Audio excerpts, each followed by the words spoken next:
5 বছর পর বৃষ্টির দিনে হঠাৎ তাদের দেখা, কিন্তু তাদের ভালোবাসার গল্পের শেষ কেউ কল্পনাও করতে পারেনি। নমস্কার বন্ধুরা, আজ আমি তোমাদের শোনাতে চলেছি একটি হৃদয় ছোঁয়া গল্প। গল্পটি বৃষ্টির বিলাপ। গল্পটি শেষ পর্যন্ত শুনবে, কারণ শেষের ঘটনাটি আপনার চোখে জল এনে দিতে পারে। একদিন বিকালে প্রচণ্ড হারে বৃষ্টি হচ্ছিল। গ্রামের শেষ প্রান্তে পুরনো একটি বাস স্ট্যান্ডে একা দাঁড়িয়েছিল মেঘা। তার হাতে ছিল একটি পুরনো চিঠি।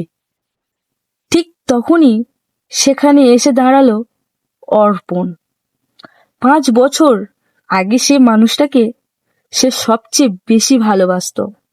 ঠিক তখনই সেখানে এসে দাঁড়ালো অর্পণ। 5 বছর আগে সে মানুষটাকে সে সবচেয়ে বেশি ভালোবাসতো। দুজনের কিছুক্ষণ চুপ করেই রইল। শুধু বৃষ্টির শব্দ শোনা যাচ্ছিল। অর্পণ ধীরে বলল, তুমি এখনো সেই চিঠিটা রেখেছ? মেঘা মুচকি হেসে বলল, কিছু স্মৃতি ফেলে দেওয়া যায় না। অর্পণের চোখ ভিজে উঠল। সে বলল, আমি ভেবেছিলাম তুমি আমাকে ভুলে গেছো। মেঘা আকাশের দিকে তাকিয়ে বলল, ভুলতে চেয়েছিলাম, কিন্তু প্রতিবার বৃষ্টি আসলেই তোমার কথা মনে পড়ে। হঠাৎ একটি দমকা হাওয়া এলো। মেঘার হাতে চিঠিটা উড়ে গেল। অর্পণ দৌড়ে গিয়ে চিঠিটা তুলে আনলো। ঠিক নিচে লেখা ছিল, যদি যদি কোনোদিন আবার দেখা হয় তাহলে জেনে নিও আমি তোমাকে এখনো ঘৃণা করিনি। অর্পণ আর নিজের চোখের জল লুকাতে পারল না। কিন্তু তখন বাস এসে গেল।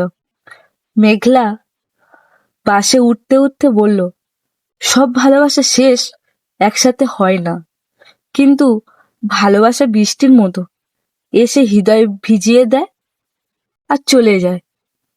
বাস চলে গেল। অর্পণ ভিজতে ভিজতে দাঁড়িয়ে রইল, আর আকাশে থেকে পড়তে থাকা বৃষ্টি ফোঁটাগুলো সে তাদের অসমাপ্ত গল্পের শেষ পৃষ্ঠা লিখে দিল। সব ভালোবাসা শেষ একসাথে হয় না, কিছু ভালোবাসা শুধু স্মৃতি হয়ে থেকে যায়।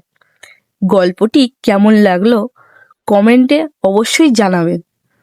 আবার দেখা হবে নতুন একটি গল্প নিয়ে। ধন্যবাদ।